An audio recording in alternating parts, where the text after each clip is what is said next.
Decana de la Facultad de Enfermería y Fisioterapia de la Universidad de Cádiz, directora de la Cátedra Ateneo Universidad de Cádiz, querido conferenciante, compañero profesor González Mazo, amigos y amigas, vamos a dar comienzo al acto de entrega de los premios a la excelencia académica de la Cátedra Ateneo Universidad de Cádiz.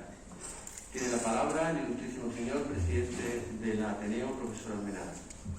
Con la venia, excelentísimo señor rector, bueno, en nombre de la Junta Directiva del Ateneo de Cádiz, os damos la bienvenida a las autoridades y es lógico empezar con un agradecimiento a la Universidad de Cádiz. Desde que firmamos el convenio de colaboración entre ambas instituciones, pues ha sido una relación fluida y en todo momento satisfactoria, creo que para ambas partes. Quiero agradecer asimismo al vicerrector de Estudiantes y de Empleo, a nuestro Drago de Oro Eduardo González Mazo, a la decana por lo bien que nos ha acogido a la cátedra en estas dependencias y a todas las personas que componen la cátedra de la Universidad de Cádiz, de manera muy especial a mi amiga y compañera Amelia Rodríguez. También quiero agradecer a la Fundación Luis Gonzalo pues todo lo que hace, y muestra de ello presentar también los diplomas que vamos a entregar. En realidad comenzamos un acto que ha sufrido varios retrasos por esta maldita pandemia que nos atenaza, e incluso los propios diplomas que entregaremos hoy pues tienen fecha de 19 de enero del 2021, que era teóricamente cuando íbamos a comenzar el curso, y este acto en definitiva era la apertura del curso con la conferencia de apertura. En definitiva, tuvimos que hacer los parones correspondientes, aunque en realidad la cátedra y el Ateneo pues no ha parado, como ustedes saben. La actividad de esta cátedra en colaboración con la Universidad de Cádiz ha sido constante. Hemos tenido relaciones con otras cátedras, como por ejemplo la de la internacionalización de empresas. Hemos llevado a cabo tertulias, hemos llevado a cabo conferencias, presentaciones de libros, ingresos, mesas de debate, la presentación de los trabajos fin de grado de los alumnos premiados en el año anterior a través del canal del canal nuestro, de nuestra página, que creo que fue todo un éxito por lo bien que los alumnos, los egresados ya presentaron esos trabajos y creo que tuvieron bastante impacto en la sociedad. El Ateneo tiene vocación de premiar a las personas que de alguna manera sobresalen, y por eso tenemos diferentes premios. Incluso nuestros propios estatutos recogen que entre los fines del Ateneo está la contribución del mejoramiento moral, intelectual y material de las personas y de la sociedad en general, mediante el desarrollo y la propagación de las ciencias, las artes, la literatura y todos los campos del conocimiento. Y por ello convocamos premios y convocamos concursos. Y por eso estamos hoy aquí, para hacer entrega de los segundos premios a la excelencia académica de la Cátedra Ateneo de Cádiz de la Universidad de Cádiz. Felicito personalmente a Ana del Carmen Bruzón, a Paula Ortega y a Daniel Ríos, que son los que recibirán el premio esta tarde. Os premiamos y os acogemos desde una institución de más de 160 años de historia. Bienvenido, enhorabuena a vosotros y a vuestras familias. Muchas gracias.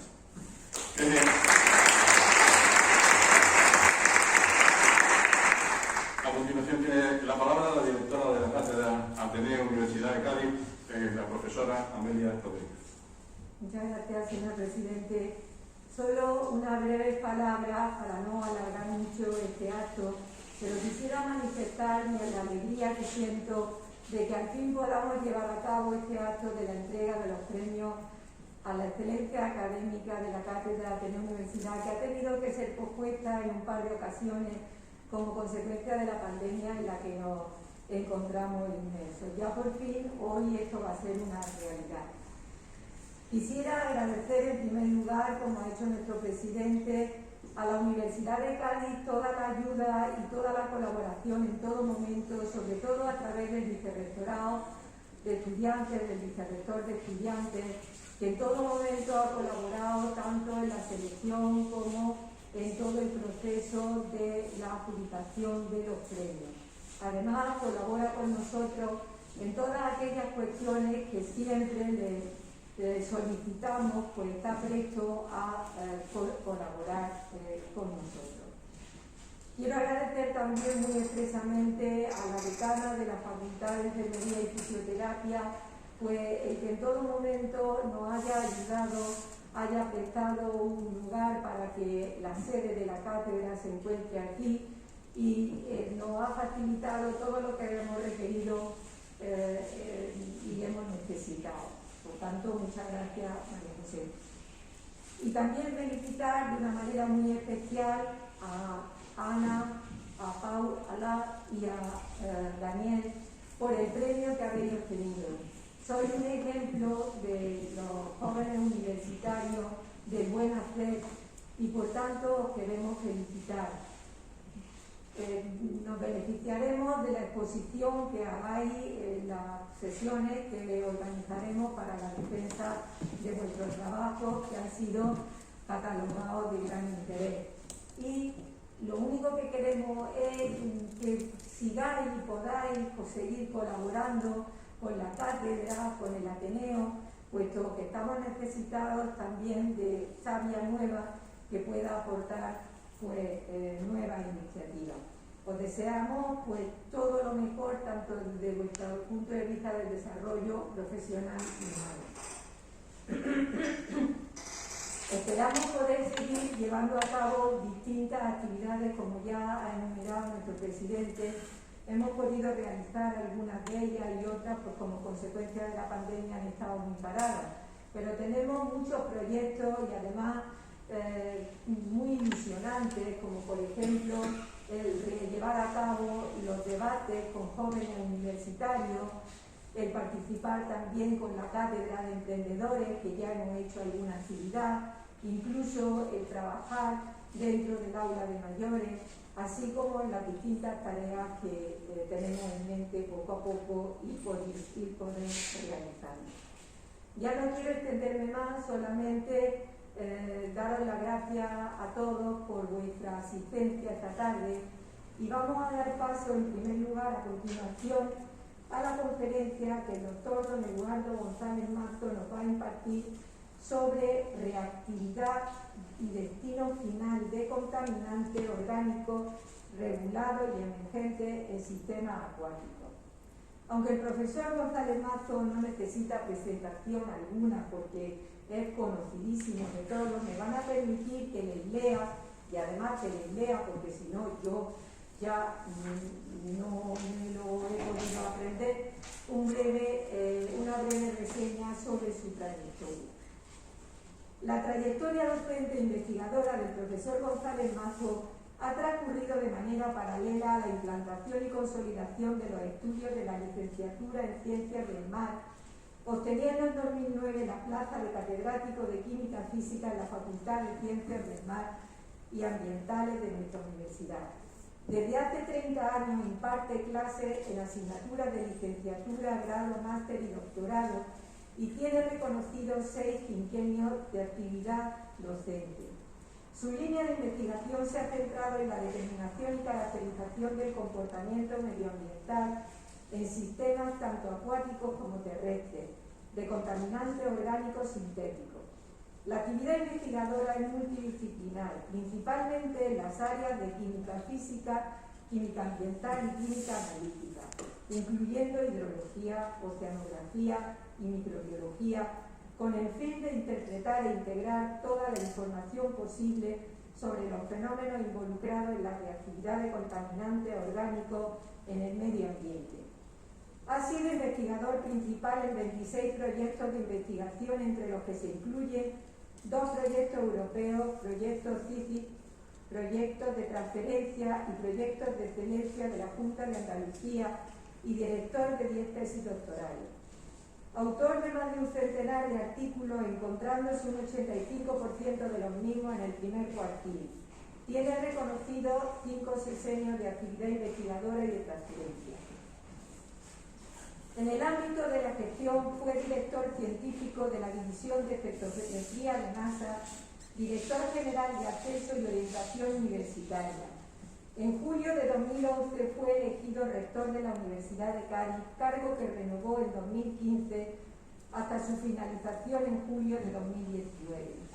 Ha presidido la Asociación de Universidades Públicas de Andalucía y la Asociación Universitaria Iberoamericana de Posgrado. Ha presidido la Fundación Campus de Excelencia Internacional del Mar y ha sido presidente del Consejo Rector de la Red de Campus de Excelencia Internacionales Marinos de España, ARIAR, FEIMARNET. En junio de 2019, la Unión Europea seleccionó la propuesta denominada The European University of the Seas dentro del programa Universidades Europeas, lanzado en 2018. Ha sido presidente de la Fundación Universidad Empresa de la provincia de Cádiz y del Consejo Rector del Instituto de Investigación e Innovación en Ciencias Biomédicas de la provincia de Cádiz, INVICA. Actualmente desempeña el cargo de director del Departamento de Química Física. Es presidente de la Sociedad Española contra el Cáncer en Cádiz, Bravo de Oro del Ateneo e hijo predilecto de Cádiz. Y sobre todo, y lo más importante, una excelente persona. Sin más, profesor González Manto, cuando quiera.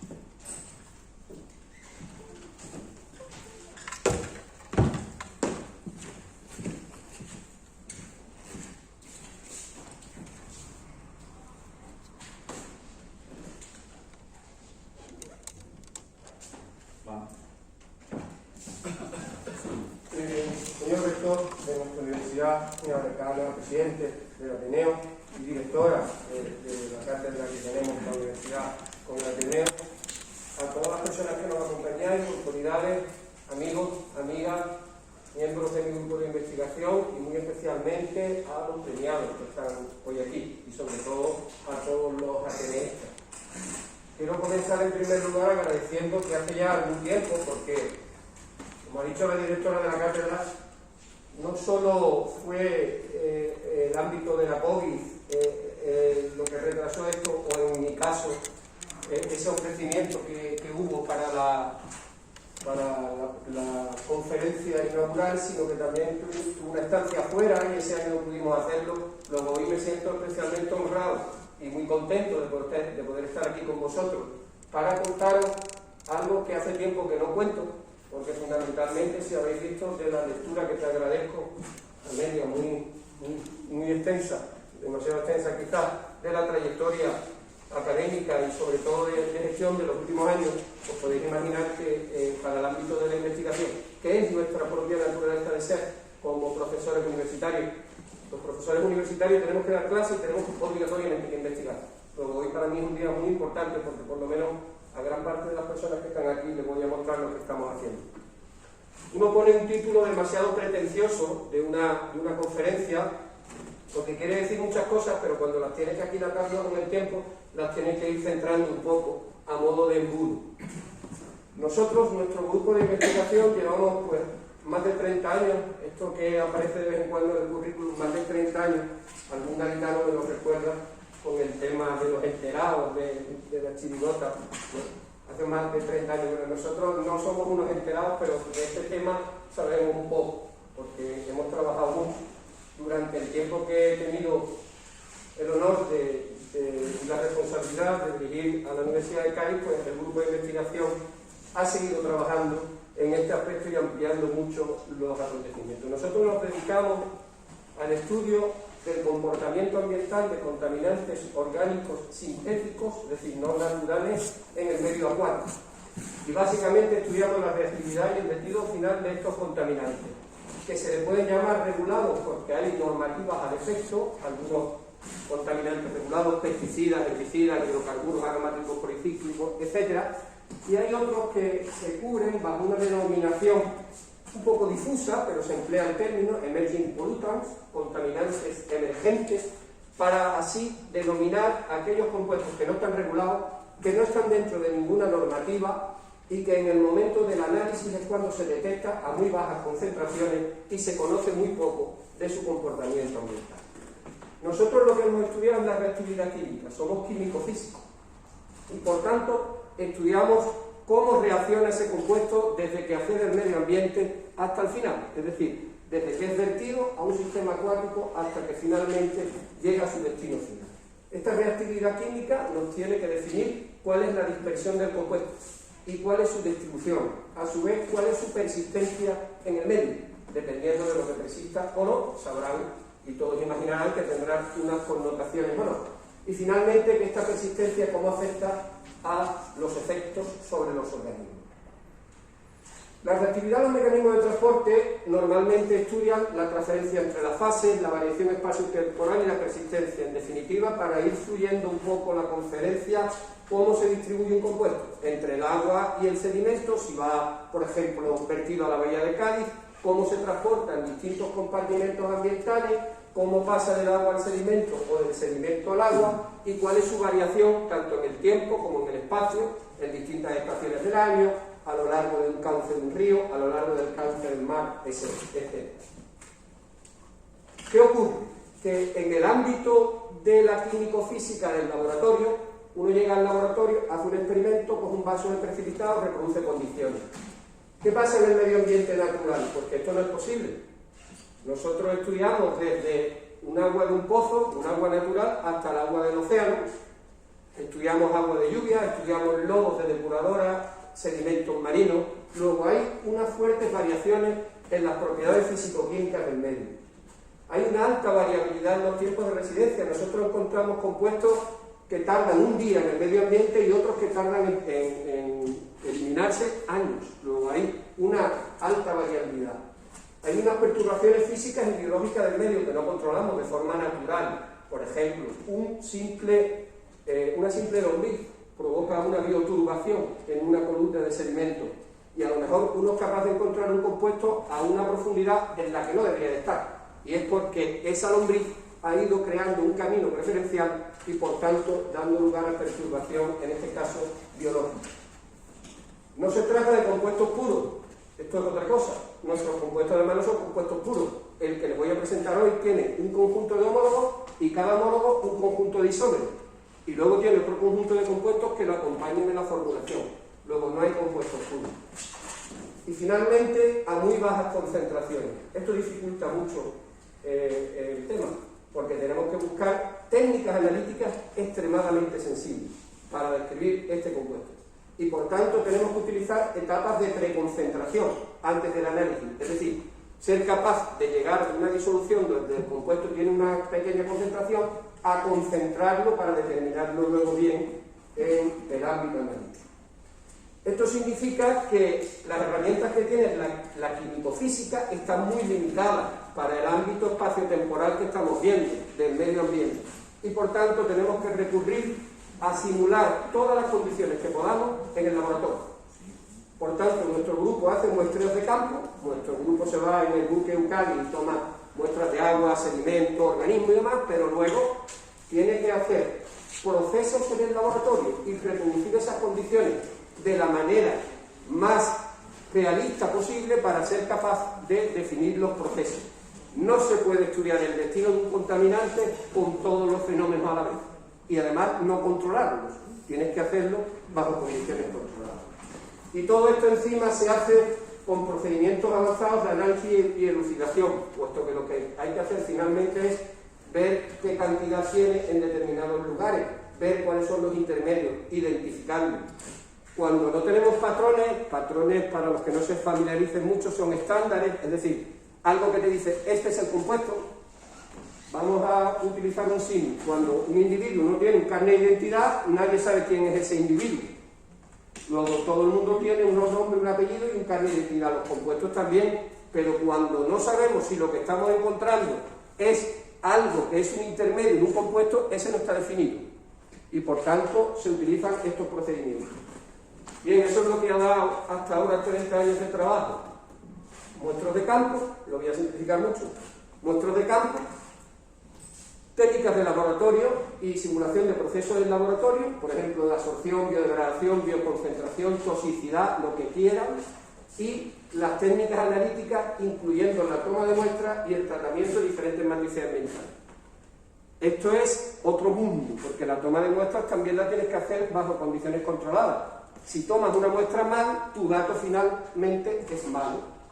Nosotros, por ejemplo, tomamos muestras de sedimento marino, donde metemos un testigo de sedimento, que es un tubo hueco, que se presiona al fondo, lo toman los buzos, luego lo congelamos para poder cortarlo, lo abrimos por los lados y lo cortamos. Y tenemos distintas profundidades de sedimento. Si ese sedimento se toma mal, las muestras que estamos reproduciendo no son las oportunas. Bien, todo científico y los que trabajamos en la universidad, que nos dedicamos a hacer ciencia, somos todo el profesorado universitario, tiene que seguir las reglas del método científico para que finalmente hagamos ciencia. Si no podemos hacer otra cosa, pero ciencia no. Primero partimos de una observación, después definimos y delimitamos el contexto. Ahora abrazamos y sugerimos unas hipótesis que dan lugar a unas soluciones de lo que está ocurriendo. Luego nos planteamos unos objetivos para ser capaces de cómo vamos a llegar a esa observación, unas pruebas experimentales y finalmente unos resultados y conclusiones. Esto lo hemos estudiado todos cuando estudiábamos ciencia, la evaluación del método científico. Una pequeña crítica, pero siempre siendo constructivo. Llevar a cabo el método científico, la investigación, hoy en día está un poco reñido por cómo se está evaluando a los científicos. Hay una escalada desde hace ya bastantes años de evaluar a los científicos por número de artículos publicados. Y esto está llevando a que cuando una persona quiere hacer el método científico de la forma que lo quiere hacer, actúa en desventaja a la hora de optar por plazas, optar por proyectos, optar por becas y demás. Esto es como si yo digo que un partido de tenis le da 3-6 y yo digo, pues yo voy a jugar a 2. Finalmente tienes que jugar un poco a estas reglas, pero es duro. Y yo hago mi pequeña crítica. Hay investigaciones ya que están haciendo pruebas experimentales, resultados y conclusión. Pruebas experimentales, resultados y conclusión. Y eso dan papers de investigación. Pero no se sabe cuál es la observación. Ni se sabe lo que se está estudiando, ni se propone una hipótesis, sino se hacen experimentos y resultados, experimentos y resultados. Es a lo que nos está llevando un poco los sistemas que hay en nuestro país y en otros países de acreditación. Bien, estos son los contaminantes orgánicos emergentes. Me vaya a permitir que los pase muy rapidito, porque si no, esto se extiende mucho. Uno de ellos son los tensoactivos, que son la materia activa de los detergentes. Si cualquiera va a un supermercado donde quiera, verá en la etiqueta jabón, tensoactivo aniónico, no iónico, tensoactivo aniónico. Cuando lo vea, pues es lo que estudiamos nosotros, uno de los compuestos emergentes. Tenéis que tener en cuenta que de esto se consumen casi 15 millones de toneladas al año, es decir, una barbaridad. Y sobre todo en los países civilizados, en Europa, 2,5 millones de toneladas al año, donde el 50%, como tenéis ahí, son no iónicos y el 40% son aniónicos. Son los que estamos estudiando nosotros, ese tipo de compuestos. Y esto lo voy a pasar muy rápido. Aquí tenéis los distintos ejemplos, pero os digo que ya otro día con más calma. Aquí sí quiero dejaros ver. ¿Tienen importancia estos compuestos? Porque tampoco el científico, aunque está muy bien porque hay que hacer ciencia, lo importante es que el científico transfiera y aporte. Si no llega a ser por los científicos y por el desarrollo de las vacunas, sabe Dios dónde estaríamos ahora. Luego los científicos tienen que aportar. ¿Cómo se aporta? Eligiendo aspectos importantes y compuestos importantes. Nosotros estamos estudiando, en el caso de las aguas residuales urbanas, los compuestos que se presentan en mayor proporción, por encima de drogas, esteroides, plástico, antibióticos y todo lo que queráis. Los tensoactivos, evidentemente, os podéis imaginar, ¿no? Son los que se utilizan en el lavado, tanto de uso doméstico como industrial. Luego es lo que utilizamos cotidianamente. Aquí tenéis una, ya empiezo con las formulitas, pero nosotros somos químicos, evidentemente. Aquí tenéis fórmulas de los compuestos que estudiamos, y yo lo que quiero un poco insistir es que tienen una parte polar. Polar es que tiene apetencia por el agua, es decir, se disuelve en agua, que es un disolvente polar, polar con polar, y luego tiene una parte no polar, que son cadenas hidrocarbonadas. Esa parte no polar no tiene ninguna apetencia por el agua, se esconde del agua. No sé si alguna vez habréis pensado por qué cuando uno lava con un detergente, una mancha que tiene, por ejemplo, en la camisa aquí, al quitarla de aquí, no la pone aquí. Es decir, ¿por qué cuando se lava una mancha se va con el agua de lavado y no se pone en otro sitio? Pues precisamente por la estructura de los tensoactivos. Estos tienen una parte polar, que es esta, con afinidad por el agua, y se pone hacia el agua. Y luego tienen una parte no polar, que es esta, que no quiere ver al agua, y se pone en una configuración formando una micela.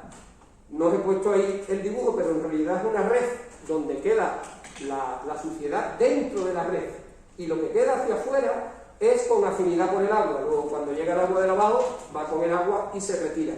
Estos son los primeros detergentes sintéticos que se descubrieron, los tensoactivos.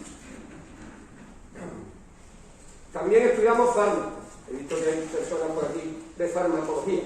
Antibióticos, acitromicina, drogas, cocaína, hormonas. Nunca hemos hablado demasiado de esto, pero ya tendremos tiempo de hacerlo. Paracetamol, carbamazepina, cefalotín. Esto lo estamos haciendo en nuestro grupo. Aditivos alimentarios, edulcorantes, nanopartículas, plastificantes y todo este tipo de compuestos. Bien, como siempre nos gusta decir, no hay que abarcar demasiado, ya sabemos lo que le pasa al que mucho abarca.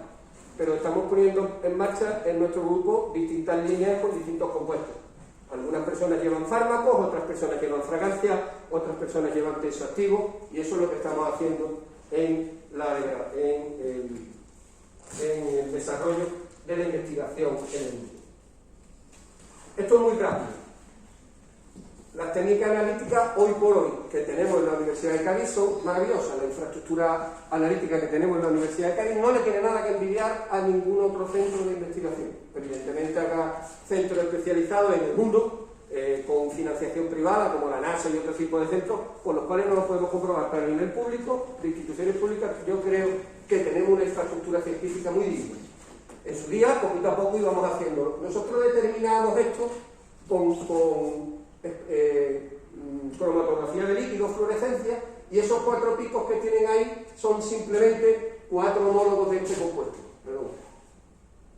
4 homólogos de este compuesto. Esto aquí tiene, ahora no lo he contado, pero a lo mejor tiene 14, bueno, pues hay de 10, de 11, de 12, de 13 y de 14. 5 homólogos, ¿de acuerdo? En este caso tenéis 10, 11, 12 y 13, porque el 14 tenía una proporción muy pequeñita. ¿Cómo los vemos? Separándolos. ¿Cómo los separamos? Por una técnica, pero ahí lo tenéis claro, ¿no? ¿Cómo se mide ahora? Pues ahora utilizáis el patrón de ese compuesto, es decir, el que tenéis, el estándar que tenéis vosotros, preparáis una concentración, la que queráis, y sabéis cuánto tenéis de eso. No sé si voy demasiado rápido con algunas cosas, pero tengo que entrar rápidamente en lo otro. Bien, pues cuando hacíamos la técnica analítica, nosotros nos encontrábamos un pico delante y decíamos, ¿y este pico qué es? No sabíamos. Pero como utilizábamos un procedimiento analítico, imaginaros cómo viene un agua de una depuradora. O imaginaros cómo viene un agua que está en contacto con el fango. Nosotros, para ser capaces de determinar finalmente un compuesto, tenemos que utilizar unas técnicas de preconcentración y purificación que finalmente sean tan finas que nos lleven al compuesto que queremos. Pues si aquí apareció un pico, no hay más remedio que este hombre tenía que ser de la familia. Pero de la familia, ¿cómo? ¿Y por qué delante? Pues si sale delante tiene que ser más polar, esto ahora no lo puedo explicar, pero por su estructura, y pensábamos que podían ser intermedios de degradación. En ese momento no teníamos la técnica analítica ni el aparato desarrollado en nuestra universidad. Hicimos una estancia de investigación en el CSIC de Barcelona y aplicamos la espectrometría de masas, que es una técnica un poquito más allá de la espectrometría de líquidos, de la cromatografía de líquidos. Y aquí tenéis lo que era ese pico grande que habíais visto anteriormente, ahora ya separado.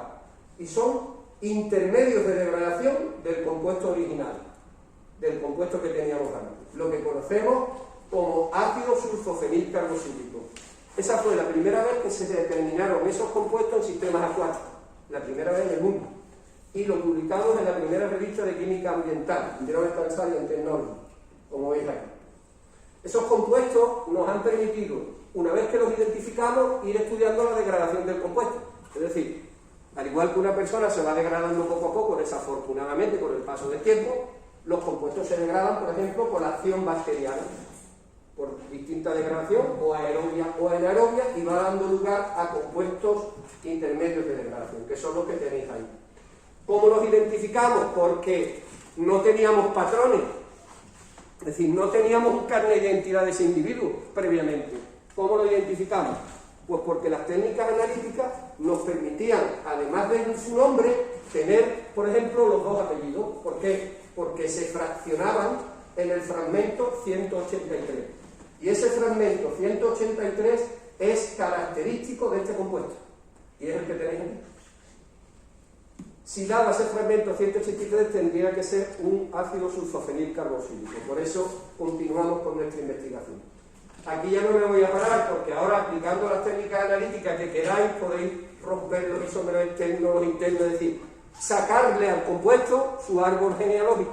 Primer apellido, segundo, tercero, cuarto, quinto, todo lo que sea, para que al final la identificación sea lo más exacta posible. Bien, os he puesto aquí primero el efecto de la técnica y ahora os voy a poner un pequeño efecto mediático real, ¿vale?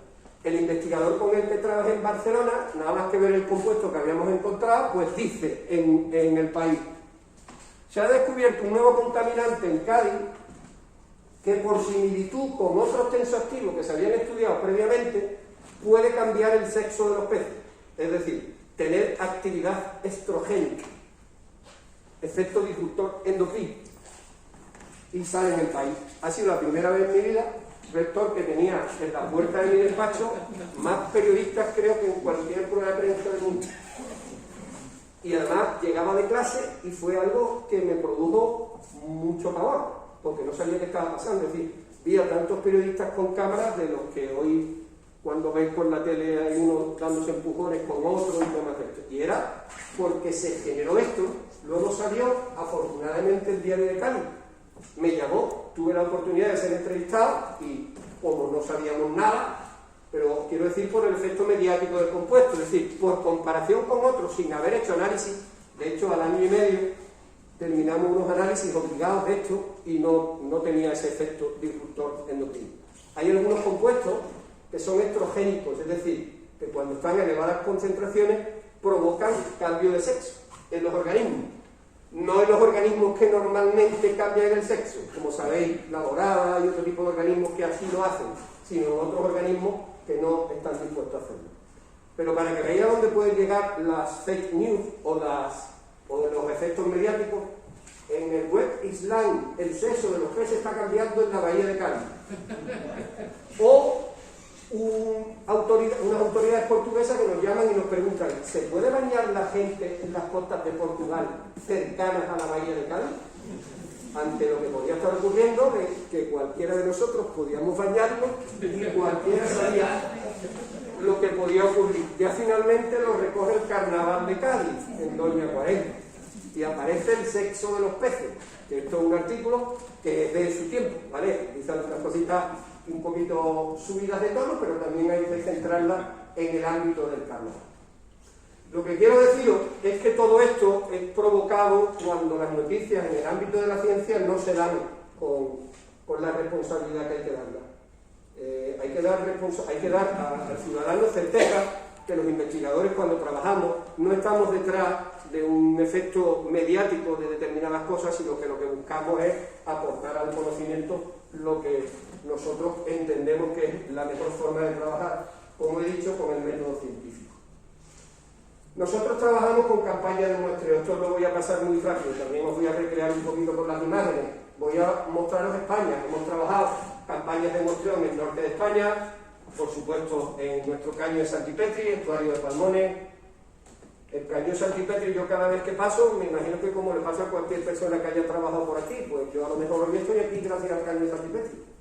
Porque en el caño de Santipetri es donde encontramos los intermedios de degradación del compuesto, donde empezamos a tirar del hilo, donde continuamos trabajando. Esta investigación tiene lugar un proyecto, el proyecto de infraestructura científica, formas el grupo, vas hacia adelante y al final tu investigación va desarrollándose. Pero el caño de Santipetri para nosotros ha sido un lugar que tengo que reconocerle su importancia. Litoral de esto que tenéis aquí, Barcelona-Tarragona, y cómo muestreamos a bordo de un buque oceanográfico, y normalmente en las zonas de poco calado lo hacemos en una embarcación neumática, evidentemente. Tomamos transeptos longitudinales a distintas distancias y perfiles verticales de agua a distintas alturas. Por ejemplo, En el caso del tensoactivo, ese hecho de que tenga moléculas que no quieren ver el agua hace que se deposite en la microcapa superficial del agua. Evidentemente, cuando uno vaya a la bahía de Cádiz a tomar una muestra de una microcapa superficial y esté soplando el levante, como tiene previsto mañana, es imposible coger la microcapa. Pero estas veces que vais y veis la bahía como un plato, nosotros hemos cogido esas veces microcapas superficiales y la concentración del compuesto arriba, en la capa superficial, ha sido de 3 y 4 órdenes de magnitud superior a la que había a 20 centímetros, por ejemplo. Esto es un ejemplo de la importancia que tiene cómo se toma la muestra y con qué tipo de utensilio. También tomamos sedimentos, dragas de sedimento, con la ayuda de buzos, como os he dicho, que esos son los que van clavando el testigo de sedimento. Luego, como veis aquí, se divide en distintas porciones, que son distintas alturas en el sedimento. Yo es que, la verdad es que alguna información me da un poco de coraje no darla, pero tampoco quiero extenderme mucho. ¿Esto por qué se hace? Pues esto es muy simple. La sedimentación es una cuestión de tiempo, ¿verdad? De tiempo, va cayendo, va cayendo. Entonces, cuando sois capaces de datar esto con cesio o con elementos rectos, sabéis la edad que tiene en la rodaja.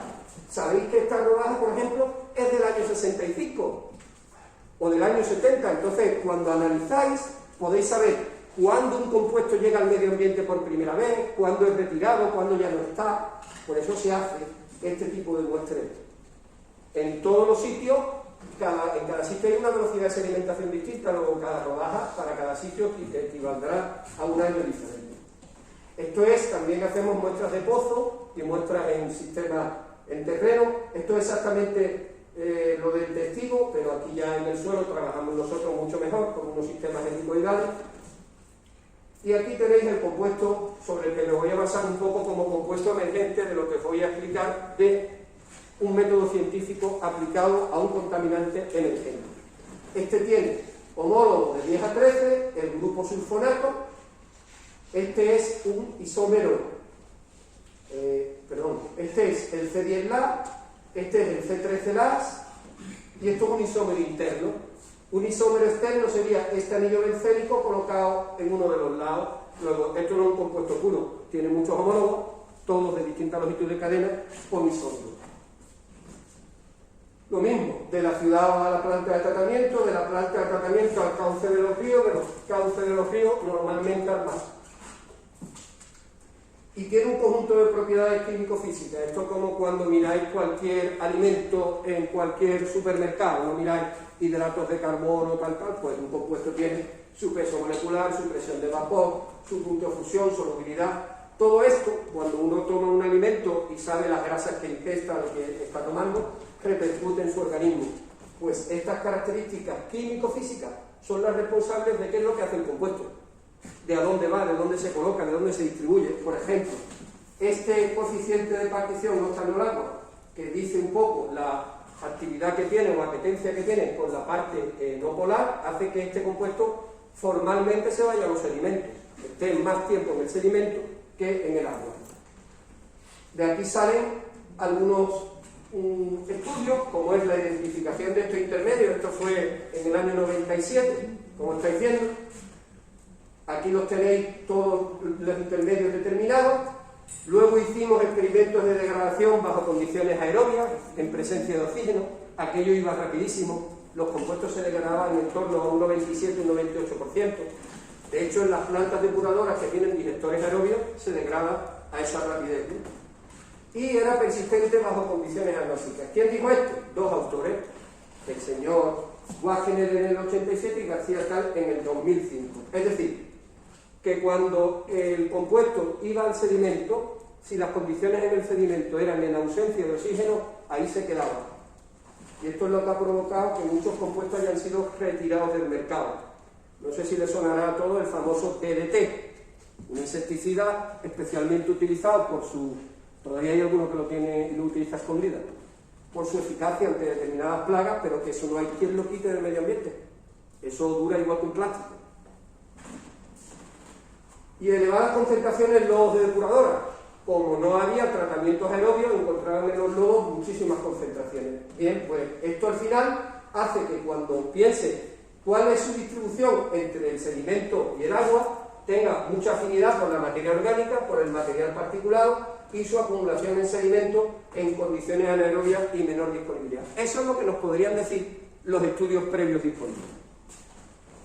Vamos a nuestro método científico, a ver qué observamos nosotros, a ver qué delimitamos, a ver qué soluciones podemos abrazar, a ver qué objetivos y las pruebas experimentales con los resultados. Pues ahí tenéis, por ejemplo, la observación que nos hace lo que os voy a presentar hoy muy rápidamente en el ámbito del estudio del comportamiento de ese compuesto. ¿Habéis visto el testigo de sedimento que estaba cortado en distintas rodajas? Bien, esto es exactamente esto. Esta es la profundidad. ¿Vale? ¿Qué nos encontramos? Pues que el compuesto original disminuye con la profundidad. Incluso, si hubiéramos seguido hacia abajo, llega un momento en que no hubiera habido compuesto original. ¿Por qué? Porque no estaba ni fabricado, posiblemente. Entonces no se estaba vertiendo en esos años. Y ahora vemos, curiosamente, que los intermedios de degradación, en vez de disminuir como este, aumentan y presentan un pico a una profundidad de unos 10 centímetros. Y que encima este perfil que tiene el LAS es el mismo que tiene el sulfato. El sulfato es un elemento que se estudia para la sulfatorreducción, que es una ruta de degradación, en estos casos anaerobios. Bueno, pues esta es la observación nuestra, y de esta observación un científico tiene que decir, ¿qué está pasando aquí? ¿No decían que los compuestos estos no se degradaban en condiciones anaerobias? ¿No decía que se acumulaba en el sedimento? ¿No decía que no había intermedios de degradación? ¿Por qué aparece este pico? Bueno, pues lo primero que tiene que ser un científico es crítico consigo mismo. Es decir, pensar en esta zona subósica, se está produciendo este máximo, se detectan esta aparición de SPT bajo condiciones anóxicas, y ahora vamos a definir y delimitar el contexto. ¿Por qué? Porque lo que no puede ser esta observación es un artefacto. Que hayamos tomado mal la muestra, que el sedimento en las condiciones anaerobias dentro de oxígeno y por tanto se degradó. Luego hay que definir y delimitar el contexto. Hay una parte de nuestro grupo anterior de investigación que utiliza campanas oceanográficas que se fondean. Eso es un buque oceanográfico más pequeño que se utilizaba, ahora se hace desde el buque Eucalip, eso se fondea en el sedimento y se estudia, por ejemplo, la bioturbación, y se estudia la porosidad y se estudia el intercambio de nutrientes. Fuimos a la zona y vimos que no había bioturbación, es decir, que coincidían las medidas in situ de los flujos. Esto es un poco palabrería para el que no lo hace todos los días, un poco complicado, pero lo que tenéis que saber es que coinciden los parámetros para ver que aquello no estaba bioturbado. Y después de varios muestreos, que esto era tan sencillo como ir tomando muestras de sedimento, vimos que no existían macrofauna bentónica, no existían organismos, luego no había caminos preferenciales y no había nada. Entonces nos surge la idea de que no hay alteración física en la estratificación del sedimento. Y por tanto, si ese pico está allí, el único mecanismo posible para que aparezca ese pico es la difusión. Y por tanto ese pico se está produciendo ahí. No hay otro tipo de alteración del sedimento. Por tanto, el único mecanismo es la difusión, y la existencia de ese máximo que hemos encontrado es que se están generando allí, además a menos 400 milivoltios. Bien, pues después de todo esto, vamos a formular posibles soluciones. ¿Cuál es la única que hay? Pues nosotros sugerimos que era posible la degradación anaeróbica de este pensativo en estos sedimentos. Lo sugerimos como una posible solución a formular. Hay que dejar claro que no puede ser algo circunstancial, aunque lo hayamos visto luego, hayamos visto que no estaba bien turbado. Pues, ¿qué hay que hacer? Ir al laboratorio y reproducir condiciones experimentales en el laboratorio. ¿Por qué? Porque estas observaciones circunstanciales tienen elevadas implicaciones políticas y socioeconómicas. Y alguno dirá, bueno, ¿qué quiere decir este hombre de un compuesto? Bueno, imaginaros, este compuesto a lo largo de los años, si se hubiera seguido demostrando que es un compuesto persistente y no se degrada bajo condiciones anaerobias, le podría haber pasado lo mismo que al DDT, fuera del mercado. La regulación mundial europea, fuera del mercado. Fuera del mercado tiene consideraciones socioeconómicas importantísimas y políticas también. Después del desastre que nos está pasando a nosotros en la bahía, imaginaros, por ejemplo, que Cepsa, que en su día era Petresa en Algeciras, era el mayor fabricante del precursor del alquilbenceno lineal sulfonato. Tenía toda la mayor producción europea de ese compuesto. Si lo retiran del mercado, imaginaros. Nunca sabíamos que lo que estábamos descubriendo tenía esas repercusiones finales, pero el científico no trabaja previamente sabiendo lo que finalmente va a ocurrir, tiene que ir poco a poco descubriendo esto, ¿no? Y entonces no te quedaba más que, teniendo en cuenta esa premisa anterior de estar seguro, contrastar los resultados obtenidos en el campo con otros generados en ensayos de laboratorio. En esto hay que ser extremadamente cautos. Últimamente hemos tenido, señor rector, alguna observación por parte de algunas instancias para que hiciéramos algo también relacionado con parámetros de la COVID en agua residual. Sobre todo, sabéis que es una medida indirecta en las aguas residuales, son estudios de proteínas, no es la famosa PCR, no puede hacer una PCR a un agua residual. Estamos viendo las posibilidades o no, pero hasta que no estemos en la absoluta seguridad de que después de un conjunto de experimentación de un tiempo prolongado vamos a ser capaces de hacer eso, imaginaos la responsabilidad que tiene un científico en hacer eso, ¿no? O otro científico que mide, yo qué sé, toxinas en almejas o en mejillones y está haciendo las analíticas mal, y eso va luego a la cadena alimentaria, ¿no? Entonces hay que tener muy claro cuál es la responsabilidad en este desarrollo. Bien, esto nos puso muy arriba en el posicionamiento del grupo de investigación, porque después de toda esta investigación publicamos 2 artículos en la primera revista de química ambiental en esos años.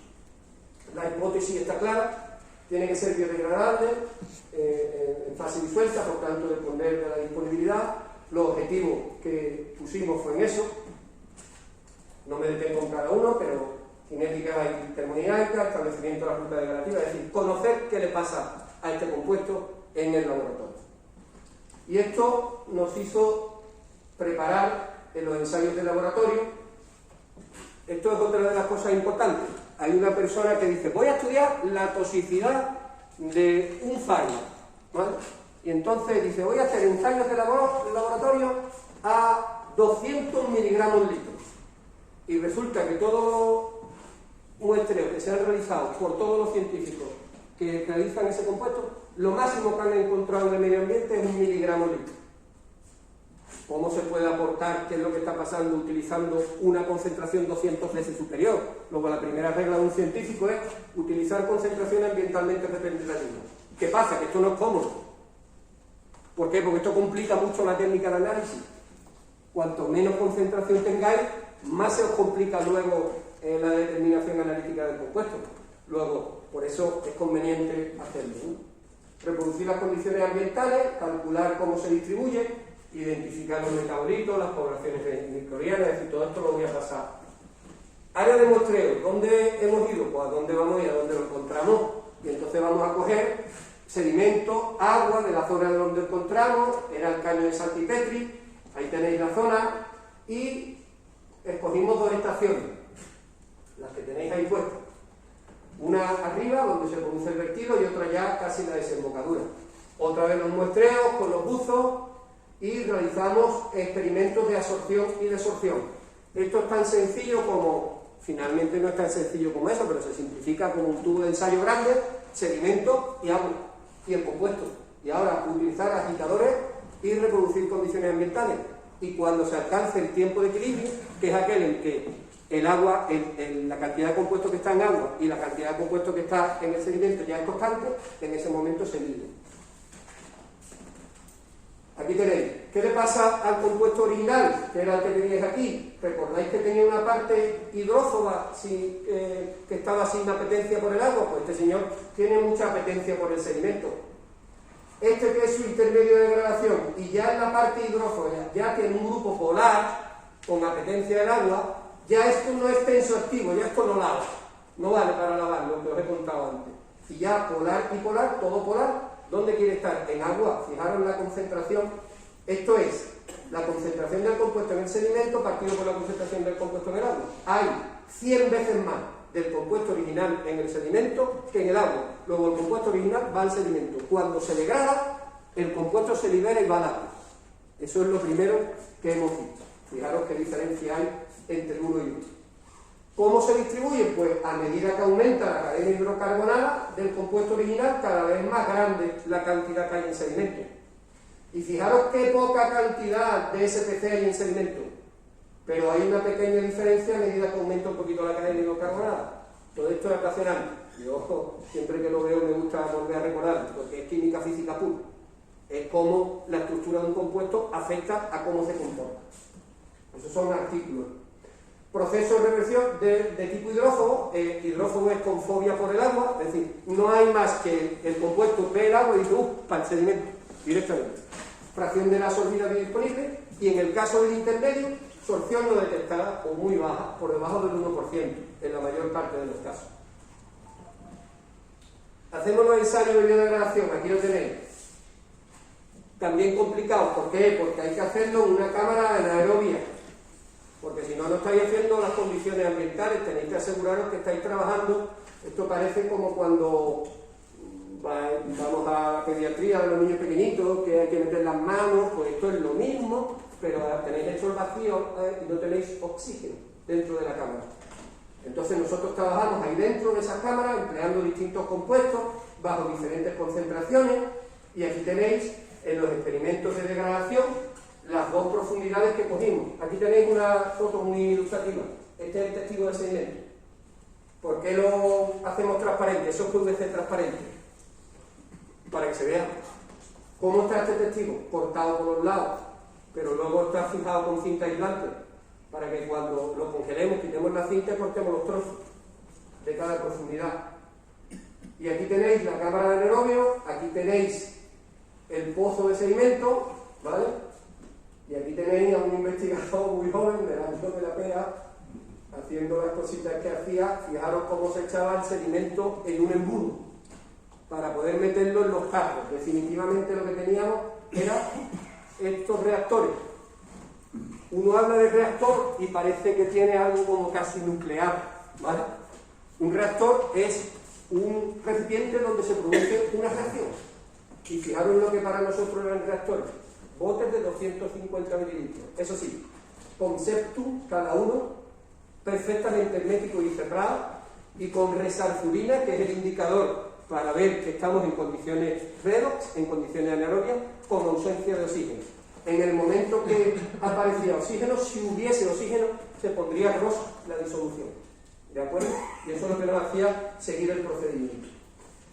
Cuando hacéis los experimentos en ambas estaciones, veis como este es el potencial redox, es decir, que estáis en condiciones anaerobias, en ausencia de oxígeno, y esta es la porosidad. Fijaros cómo la porosidad es uniforme. Esto es lo que nos hacía ver lo que presumíamos por la macrofauna y microfauna bentónica, que no había organismos, que no había caminos preferenciales. Bueno, pues aquí tenéis un ejemplo. Al tiempo cero, el tiempo cero, tiempo 15 días, tiempo 60 días, tiempo 165 días. Esto que parece muy raro, ahora cuando lo encuadremos lo veréis. Aquí tenéis los intermedios de degradación. Aquí no había nada. Aquí hay un poquito, aquí hay esto, ¿vale? Por cierto, que los científicos también guardamos copias, al menos yo las guardo y casi todo, de todos los experimentos que tenemos que hacer, porque es bueno tener los cromatogramas de las cosas, de cuándo se hicieron, cómo se hicieron, y todo en el ámbito más riguroso. Y ahí tenéis los intermedios con el 183. Luego, a medida que avanza, se va degradando. Y aquí tenéis una demostración del tema, ¿no? Esto es un blanco. ¿A qué le llamamos blanco? Siempre tenéis que utilizar algo donde no esté pasando nada o esté en las condiciones originales. Y es el sedimento que cogimos de la zona sin echarle compuesto, tal y cual está ese sedimento. El sedimento de la zona echándole 10 ppm del compuesto, echándole 20 ppm y 50. Fijaros cómo el LAS va disminuyendo en el sedimento a medida que van avanzando los días. 0, 15, 60. Alguien puede decir, oiga, aquí también, claro, que en condiciones naturales, aunque no le hayas echado el compuesto, también disminuye lo que tenía, lo que traía, porque ese sedimento estaba recibiendo diariamente las aguas residuales de la ciudad de San Fernando y por tanto diariamente estaba recibiendo detergente, tensoactivo. Y aquí tenéis, en el caso de los SPC, cómo es al contrario, van aumentando, ¿vale? Cuando habéis dopado con 10, con 20, y también lo hicimos con 50. Y fijaros qué pasa con 50. parece que no se mueve esto, parece que no hay una reducción tan clara del compuesto, y parece que no hay, aunque hay, parece que no hay tanta producción de intermedios de degradación. ¿Qué ocurre ahí? Que a esa concentración se ha producido la inhibición de las bacterias responsables de la degradación del compuesto. Es decir, hemos echado tanto compuesto que se ha convertido en tóxico para las bacterias. Luego lo vamos a ver en un diagrama donde vemos cómo están las bacterias. Es decir, se ha echado en el experimento tanta concentración que finalmente las bacterias responsables de la degradación del mismo se han muerto. Afortunadamente, estas concentraciones no las encontramos en el medio ambiente. Las echamos para ver hacia dónde iban, pero son concentraciones muy inusuales. Serían concentraciones muy probables en lugares donde estuvieran muy confinados y se vertieran las aguas residuales de una población muy numerosa de habitantes y sin tratarlos directamente al foco vertido, ¿no? Aquí tenéis cómo evolucionan los compuestos. Esto de los colores ha sido casual, y veis, por ejemplo, como en el blanco al principio no pasa nada. Esto es la cantidad total del área SPC. Luego hay una degradación máxima entre 60, y ahí tenéis un amarillo y un azul, y ahora tenéis un gris, que es la mineralización o compuestos que todavía no hemos determinado y que normalmente cuando se producen las últimas degradaciones sabéis que ya llega a mineralización total. Luego nosotros, como estamos hablando de compuestos orgánicos, ya no hemos entrado en esa determinación.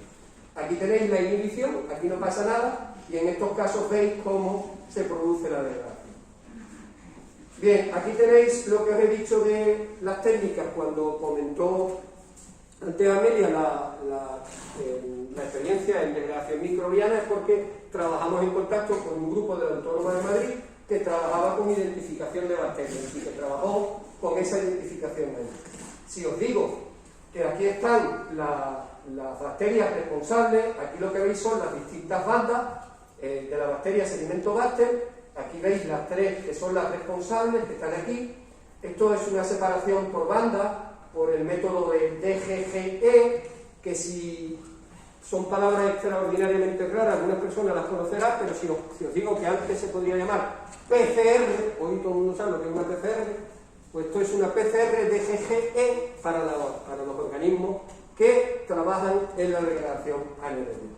¿Veis cómo aquí hay una desaparición de la banda? Bien, estas son las concentraciones de 50 ppm, donde ya no hay organismos. Luego ahí no aparecen las bandas de los organismos responsables de la degradación. Estos son cómo se degradan los homólogos con el tiempo, y esto es muy bonito porque esta es una parte, veis cómo se conserva la estructura original. Aquí se van enriqueciendo en lo que tenéis, como veis, finales, ¿no? Una degradación uniforme, los de cadena larga. Como ya tengo definidos los compuestos, sé identificarlos, pues ahora me dedico a estudiar cómo varía cada uno.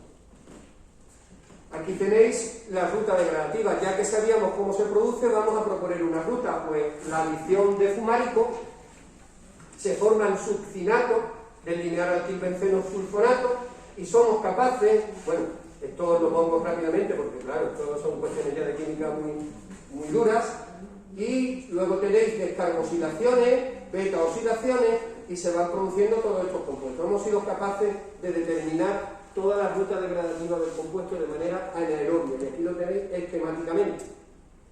Estos son todos los compuestos que se producen, y son el externo e interno de cada homólogo de A y de cada homólogo ramificado o lineal de SPC.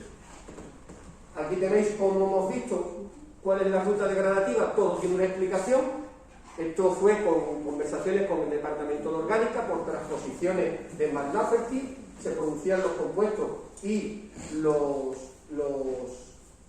las rupturas que veis ahí, que eran capaces de identificar todos y cada uno de ellos, y al final aquí tenéis, por ejemplo, qué es lo que iba pasando con cada compuesto a medida que iba produciendo la degradación. Y eso nos permitía, a la vez de la técnica analítica, los conceptos básicos que manejábamos de las rutas degradativas y de las distintas degradaciones previamente descritas.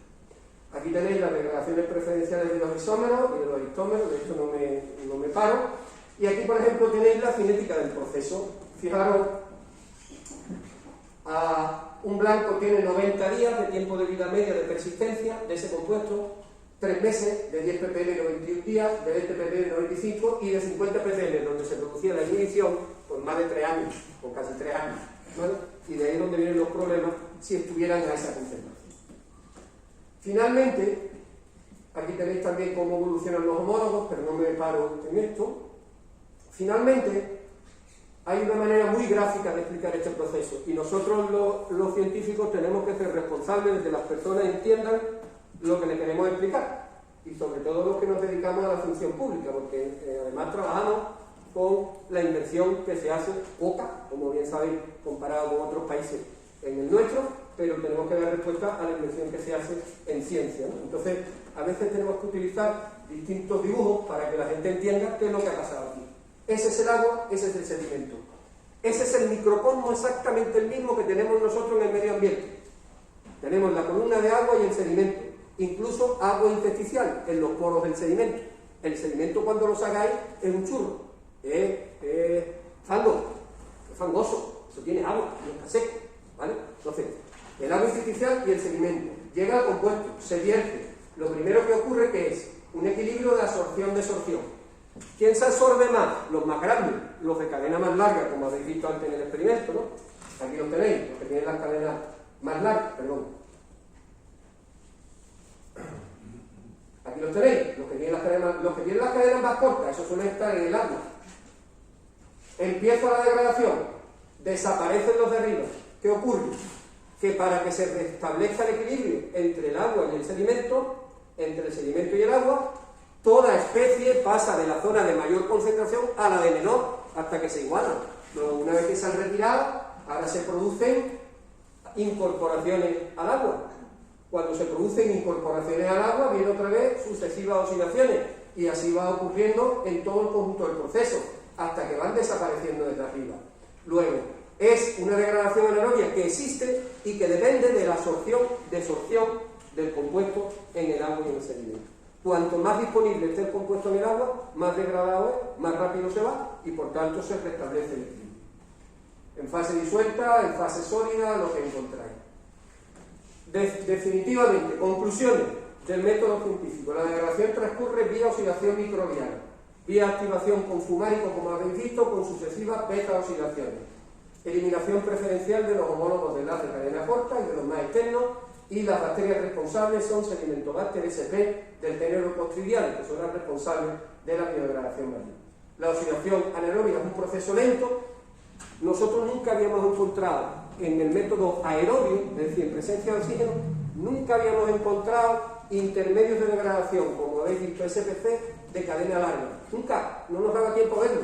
Y hemos sido capaces, lo hemos hecho para que entendáis hasta qué nivel se pueden intentar las cosas, durmiendo con un saco de dormir en el laboratorio y tomando muestras todo el día, pero luego por la noche, cada 15 minutos, cada media hora, cada hora, con un reloj, con un despertador, igual que hacen muchos científicos o que hacen los médicos en su guardia. Es decir, cuando requiere un experimento, una intensidad del trabajo, se hace eso, ¿no? Pues por muchas muestras que tomábamos cada 10 minutos, 15 minutos, nunca encontrábamos los intermedios de cadena larga, con las condiciones anaerobias del tirón. Es decir, es un proceso mucho más lento. Se ven los intermedios procedentes de las primeras oxidaciones, el incremento de la concentración de los de cadena corta, la constante velocidad de desaparición de las, y se demostró, por tanto, por primera vez y de manera inequívoca, que la degradación anaeróbica de los sulfonatos de trifenolineal tenía lugar en el medio marino. Supuso un avance importante también en la aplicación de ensayos de laboratorio para la caracterización de procesos, porque lo hemos utilizado luego para continuar con otros compuestos, y permitió vislumbrar la cinética y establecer un mecanismo de eliminación del tensoactivo. Esto fue una investigación que fue original, que fue de la inventiva de los autores que nos dedicamos a hacer esto, y con un gran interés químico-físico, que es nuestra área, y químico-ambiental, y sobre todo con una importante trascendencia socioeconómica. Todavía nos recuerdan, y guardo con especial tesoro, una carta de agradecimiento del presidente, además, esto se hizo en un proyecto público de la FICI, no se hizo con la empresa, y esta empresa siempre nos agradecerá que se haya demostrado y que él pueda poner en su etiqueta, en su ecoetiquetado, que es degradable anaeróbicamente. Y por tanto que los valores límites autorizados en los nodos de edad ya no sean tan estrictos como antes, porque como se degrada con el tiempo, pues entonces no tienen por qué ser tan estrictos. Termino. Toda investigación que se precie tiene que generar unas perspectivas. No hay una investigación que se comience y que se cierre. Tiene que abrir puertas a la investigación que se hace. ¿Cómo abre puertas? Pues con los conocimientos que ya habéis visto. Nosotros ahora en sedimentos continentales no detectamos esos intermedios. ¿Qué pasa? Puede ser que el mecanismo implicado, por ejemplo, en la edar de Jerez, en el Guadalete, ¿de acuerdo? Y en Borno, pues en la edar de Jerez, cercano ya a la desembocadura, aquí encontramos intermedios y los veis. Sin embargo, en el pantano de Borno no encontramos intermedios de degradación. ¿En agua dulce no se da la degradación anaeróbica? Bueno, vamos a verlo. Se abre en perspectiva. Degradación anaeróbica depende de la concentración de sulfato. Es por sulfato reducción en condiciones de aguas naturales dulce, el contenido de sulfato es mínimo, no es como el marino. ¿Cuál es el objetivo? Confirmar la sulfato reducción como ruta diagenética.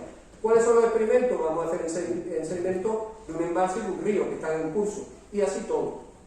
Otra observación, la rapidez de la primera oxidación, hipótesis, objetivo, experimento. Otro, la fase de latencia. Habéis visto que al inicio no se daba la degradación, tardaban al menos 20 días en dispararse los experimentos, ¿no? Aclimatación del microorganismo, es decir, el organismo tiene que aclimatarse al compuesto. Objetivo, conocer si es necesario que los sedimentos marinos hayan tenido previamente, porque esa era otra. Los sedimentos marinos del caño Santipetri eran maravillosos. ¿Por qué? Porque estaban aclimatadísimos a recibir vertidos de aguas residuales, que tenía ese compuesto siempre. Entonces estaban acostumbrados a digerir ese compuesto. Y esto en todos los casos, ¿no? Detención de los homólogos de cadena larga, en todos los casos. En definitiva, cuando te planteas las perspectivas, también te pueden plantear algunas soluciones. Y algunas que nos sugirieron fue, ¿por qué no se emplean estos microorganismos responsables de la degradación anaeróbica para mejorar las poblaciones microbianas? Por ejemplo, en una instalación de una planta de tratamiento de aguas residuales. Y hay estudios de esta naturaleza. Esto es costoso, pero si hemos dado cuenta que para un compuesto orgánico de síntesis lo degradan, ¿por qué no hacemos un enriquecimiento en esas poblaciones? De esa manera reduciríamos el contenido de la y de otros compuestos en los lodos, ¿no? Aplicando una nueva etapa de tratamiento que sea complementaria a los lodos activos y además se contemple con otro tipo de carbones utilizados en el empleo. Esto sería un reto interesante y es otra de las perspectivas que tiene que hacer la investigación. Finalmente, le quiero dar las gracias a todo este grupo de investigación. Esto es el trabajo de muchas personas. Hay un grupo de investigación durante muchos años que ha dirigido nuestro profesor, el doctor Abelardo Gómez Parra, del que forma parte hasta su jubilación, que se produce este año y que además agradezco al señor rector que está aquí. Ha sido nombrado profesor emérito de nuestra universidad en el Consejo de Gobierno y por tanto es nuestro maestro. Todos hemos sido sus discípulos y ahora ya tenemos un nuevo grupo de investigación, de los cuales me acompañan aquí los miembros, que se llama Contaminantes Regulados y Emergentes en el Medio Ambiente. Por tanto, mi gracias a todos ellos, al resto de colaboradores y a todos vosotros por vuestra atención. Muchas gracias.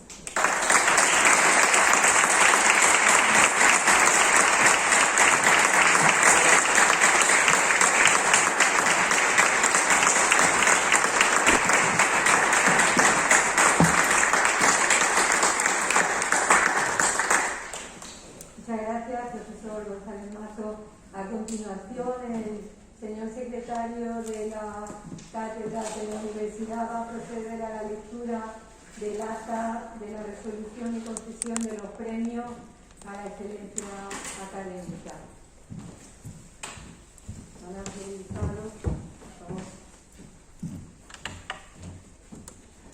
Con la venia. Acta del jurado para la concesión del segundo premio a la excelencia académica convocados por la Cátedra Ateneo Universidad de Cádiz. En Cádiz, el 10 de diciembre de 2020, asistiendo el ilustrísimo magnífico rector de la Universidad de Cádiz, don Francisco Piniella Corbacho, el vicerrector de alumnos de la Universidad de Cádiz, don Manuel Sánchez Ortiz del Andaluce, la representante de alumnos, doña Lourdes Riquelme Rodas, la directora de la Cátedra Ateneo Universidad de Cádiz, doña Amelia Rodríguez Martín, vocal de la Cátedra Ateneo Universidad de Cádiz, Diego Jiménez Benítez, y secretario de la Cátedra Ateneo Universidad de Cádiz, Ángel Pizarro Cuello. Tras comprobar que se cumplen las bases del certamen, se inicia la sesión a las 17 horas, con el escrutinio de las candidaturas presentadas a cada categoría y acordándose conceder los siguientes premios. Humanidades, a don Daniel Ríos Toledano. Ciencias Sociales, doña Ana del Carmen Bruzón Sánchez. Ciencias Sociales, a doña Paula Ortega García. Se comunicará esta resolución a los premiados indicando que la entrega del galardón se desarrollará el día 19 de enero de 2021, coincidiendo con la apertura del curso de la Cátedra Ateneo de Cádiz, Universidad de Cádiz, el lugar y hora que será comunicado. Dicha previsión del acto de entrega de premios podrá ser modificado por las causas imprevistas derivadas de la pandemia. Sin otros asuntos que tratar, se levanta la sesión a las 17-19 horas en el lugar y fecha indicados o supra. De todo lo anterior, se levanta el presente acta por el que suscribe y da fe de lo acontecido. Ahora vamos a ver, llamando a los premiados y vais subiendo para la entrega de los premios, ¿vale? Segundo premio a la excelencia académica en Humanidades, don Daniel Ríos Toledano.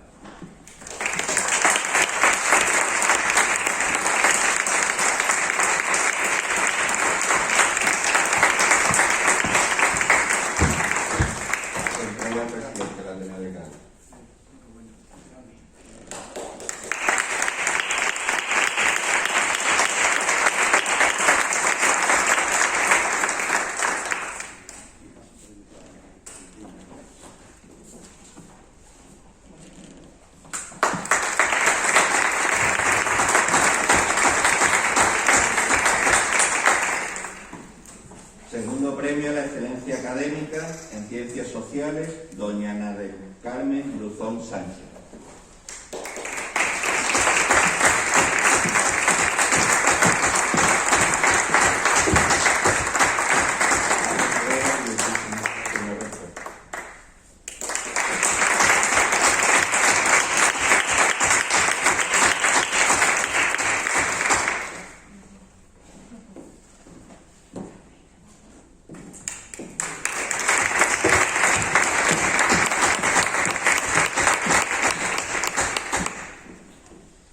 Segundo premio a la excelencia académica en Ciencias Sociales, doña Paula Ortega García.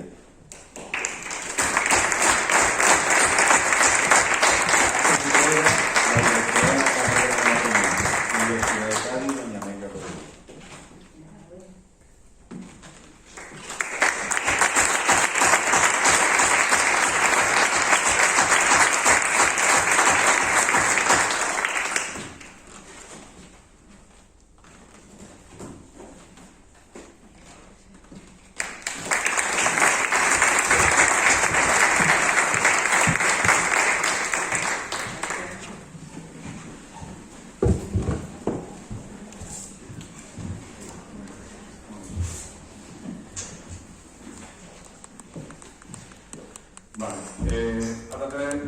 La Universidad de Cádiz ha tenido la referencia a todos los egresados, a todos los ateneístas, a todos los presentes egresados de la Universidad de Cádiz que pasaron por sus aulas en algún momento de su vida, ya sea en una licenciatura, en una diplomatura, en un grado, en el aula de mayores o en cualquier otra actividad formativa, pues pueden subir, que le vamos a colocar el PIN de la universidad como egresado de la misma.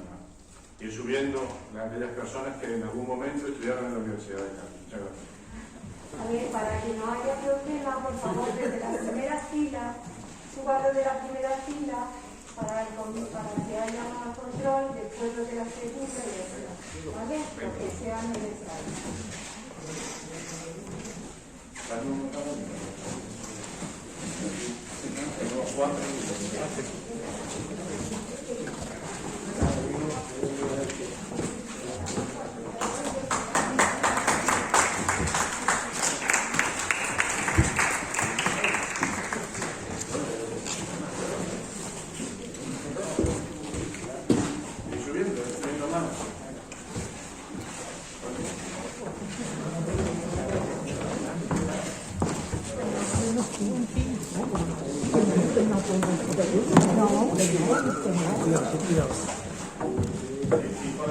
Ay, perdón.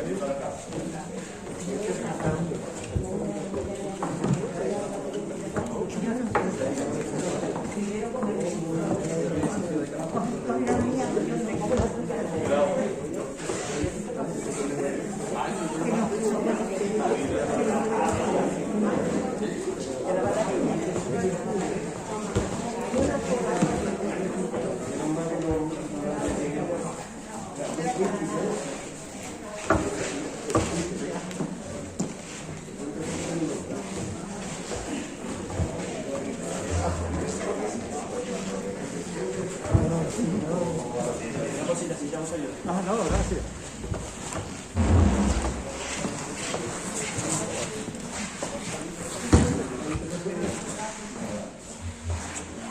Bueno, a continuación la directora de la cátedra va a hacer una breve presentación de la página web de la Cátedra de Ateneo Universidad de Cádiz. Bueno, la presentación no la voy a realizar yo porque creo que es de justicia que las personas que han trabajado más en la elaboración de esta página y a las que quiero agradecer muy sinceramente, como es Valeria, nuestra secretaria, y los contenidos de la misma han sido la mayoría de ellos aportados también por don Diego Jiménez, el presidente del Ateneo. Entonces, le agradezco muy sinceramente el gran trabajo que han realizado. Yo le he ayudado, también he colaborado, pero han sido ellos fundamentalmente los artífices. Muchas gracias Valeria, muchas gracias Diego. Y quiero que sea Diego Jiménez el que, porque en nuestra parte técnica está Valeria y entonces pues se divide en el trabajo. Diego, por favor, si eres tan amable de hacer una presentación de algunas características más sobresalientes de la página. Ya está visible, está subida dentro de las cátedras externas, todos lo pueden consultar a través de internet, como ahora van a ver, entrando en cátedras externas, ya lo han subido y pueden consultar sus contenidos.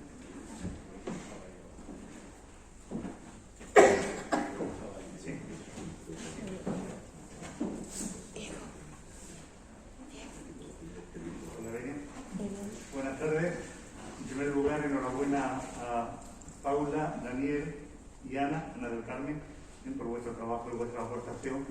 E insistir en el agradecimiento a todos los componentes, a todas las personas componentes de esta mesa, por el impulso que se le ha dado a la cátedra, al vicerrector de estudiantes que no está aquí, ¿no? Y a las personas que constituyeron este momento, cuando constituyeron la cátedra en el año 2018, que es nuestro antiguo presidente Ignacio Moreno y nuestro antiguo rector, Eduardo González Mazo, nuestro conferenciante. Y por supuesto agradecer el trabajo encomiable de Valeria, que con el que una relación fluidísima, porque esto tiene su trabajo, ¿no? Y hasta prácticamente hace un par de horas estábamos liados con esto. Bien, en la Universidad de Cádiz, la UCA tiene conciertos existen 11 cátedras actualmente. Son conciertos con empresas, instituciones o asociaciones. Una de ellas es la nuestra, Cátedra Ateneo de Cádiz, Universidad de Cádiz, y prácticamente la estructura de las páginas web son parecidas, los contenidos son muy diferentes. Aquí, si veis, pues tenemos un apartado de Conócenos, Premios Cátedra Ateneo UCA, actividades, comunicación y, por supuesto, siempre enlaces y colaboración y contacto. Aparecen algunas fotos del canal UCA, algunas noticias, pero si empezamos por el Conócenos, que lógicamente incorpora una presentación, en este caso escrita por la directora, por nuestra directora, la profesora Amelia Rodríguez. Hace referencia a cómo se constituyó la cátedra en el 2018 y a tanto el impulso inicial como aquí la constitución y el apoyo constante que hemos encontrado en el nuevo equipo de gobierno de la UCA, liderado por el rector, don Francisco Piniella, y que todo se va desarrollando con mucha sinergia y fluidez y se iba desarrollando muy bien hasta que llegó la pandemia.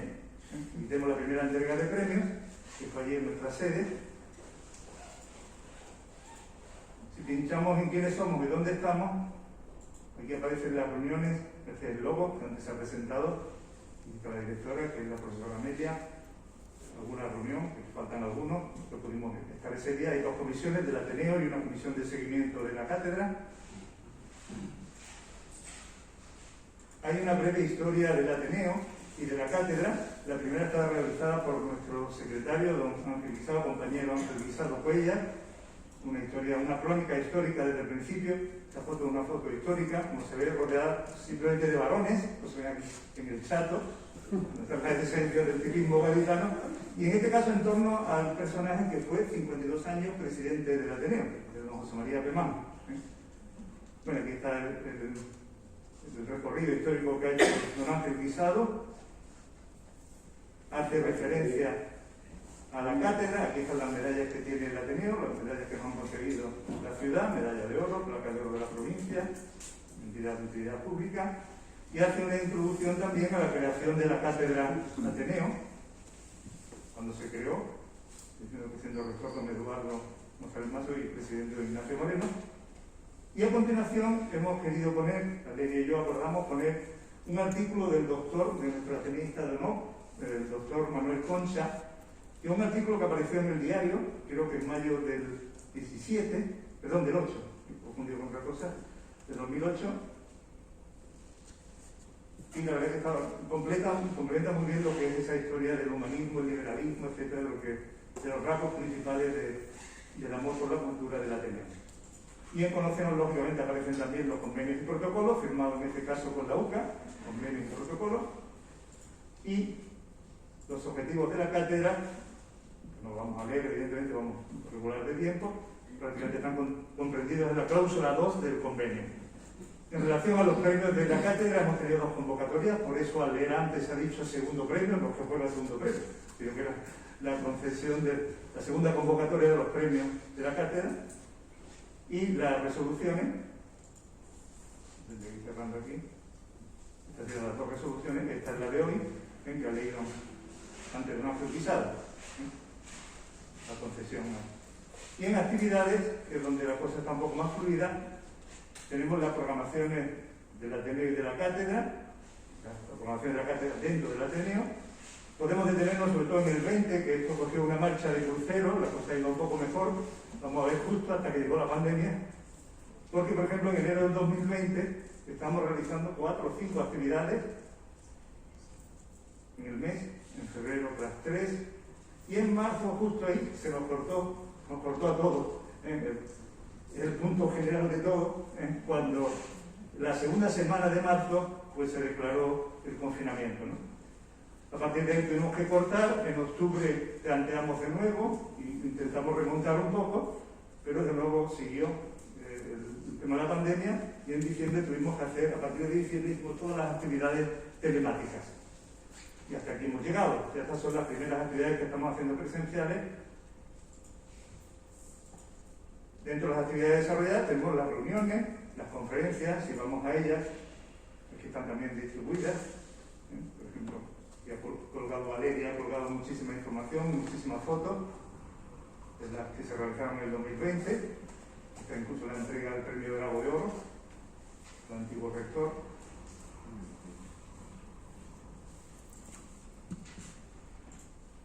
Y tenemos también en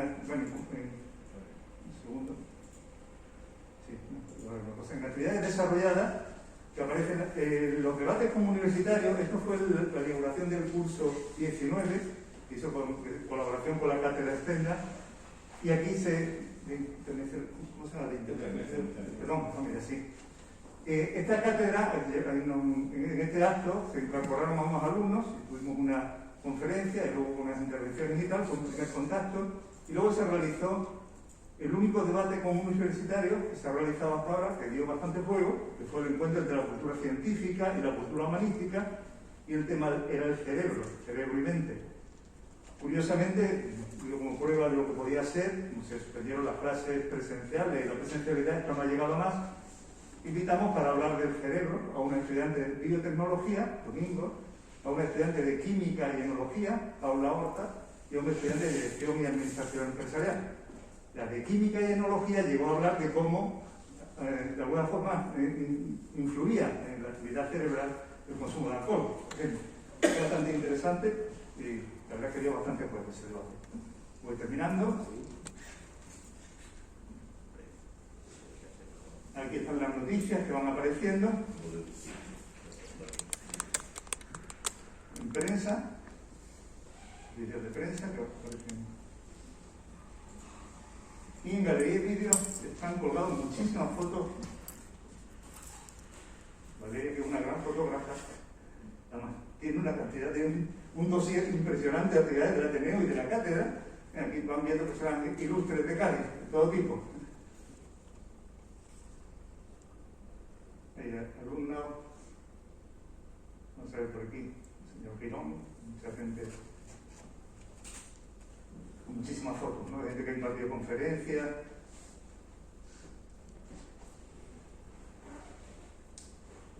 Bueno, es eterno casi. Y al mismo tiempo ha colgado vídeos. Simplemente me da de tener un momento en uno de los últimos vídeos que se ha colocado como homenaje a uno de los premiados del año pasado. Voy a poner el de Santi mismo, que fue muy interesante, pero nos llamó mucho la atención el de matemática, porque buenas tardes, soy Daniel Acosta Somo. Bueno, en primer lugar, el chico Daniel Acosta hizo un trabajo sobre modelos matemáticos para una visión del pasado al futuro, y hablar y exponer su trabajo de fin de grado de matemática telemáticamente en casa y tal fue bastante complicado. Y por supuesto, así que aquí hablo un poco, para algunos esto está en medio chino. Ya fue bastante interesante, cada uno puso su telemáticamente. Esperemos que la exposición que hagan los nuevos premiados a lo largo del curso que viene pueda ser ya presencial en más condiciones. Pero tuvo bastante mérito. Y por último, en enlaces tenemos la programación del Ateneo, donde ella se ha dedicado también a colocar todas las actividades de los últimos años. Veamos, por ejemplo, no sé, la misma de noviembre de 2020, que creo que ya digo un poco menos, aparecen las que son del Ateneo y subrayadas, entre paréntesis, como actividad cátedra Ateneo UCA, las que se van realizando dentro del seno propio de la institución. Aquí se ven cómo se van suspendiendo ya. Eso se debió claramente a la pandemia, muchas suspensiones, completa, ¿no? Luego se retomó algo en diciembre.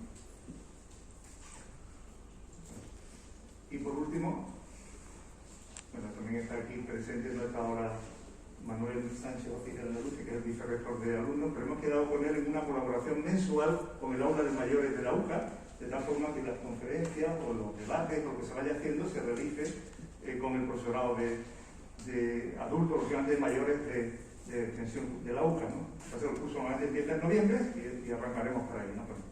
Y en cuanto a colaboración y contacto, pues las dos direcciones de nuestra directora de la cátedra y de la secretaria del Ateneo, doña Valeria Rochera. Bueno, simplemente era esto. Muchas gracias.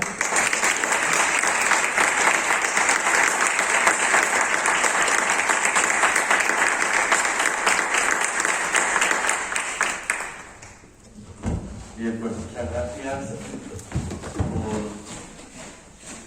por la presentación de la página web, y simplemente para finalizar el acto decir que la Universidad de Cádiz y el Ateneo seguirán con esa colaboración.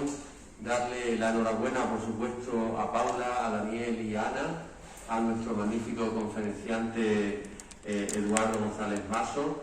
Y decir, repito, estamos abiertos a la máxima colaboración. Creo que además la iniciativa de la oficina del egresado, que aquí está el director precisamente de la oficina del egresado, de que todos los universitarios de Cádiz intenten llevar su universidad en su corazón, creo que es importante, y que visibilice la universidad en nuestra ciudad y en nuestra provincia, ¿no?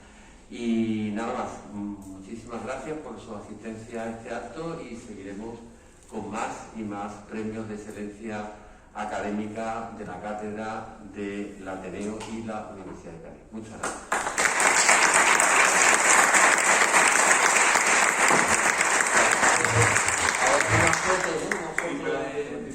Cerramos el acto, lo ha clausurado el señor rector. Yo simplemente darle las gracias a Eduardo por su magnífica conferencia y reafirmar las palabras tuyas, Paco, de seguir colaborando. Tenemos muchos temas en los que colaborar en la cátedra, en el aula de mayores, con la biblioteca también podemos empezar a trabajar conjuntamente, y creo que son muchos los temas que podemos aunar esfuerzos, hacer sinergia entre el Ateneo y la Universidad de Cádiz.